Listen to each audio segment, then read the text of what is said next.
Yo me ofrecí para traer algo sobre el tlacuache, pero pues no traje más que lo que se me ocurra.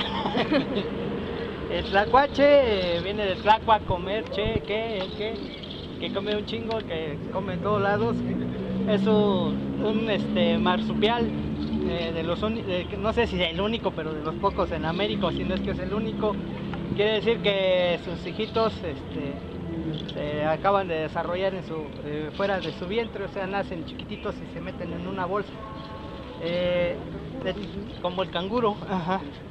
Y pues son muy bonitos, pero son bien hijos de la fregada.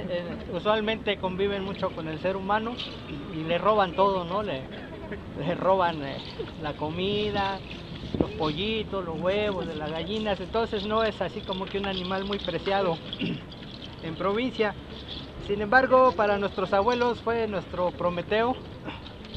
En la mitología griega, Prometeo es el que le trae el fuego a los hombres y el que le roba el fuego a Huehueteo, pues es el tlacuache. Con engaños lo distrae, pero a la hora de la hora se da cuenta el tlacuache que no lleva en qué traer el fuego.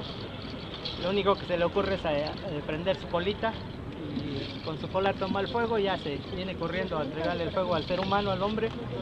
Por eso le queda su cola sin pelo, ¿no? Está rabipelado. Y como es, hay muchas más leyendas de tlacuaches. Les repito, es un animal que convive mucho con el ser humano en provincia, y seguramente convivió mucho con nuestros abuelos. Pues es todo lo que pude traer. Tlazocamati, yo meteo.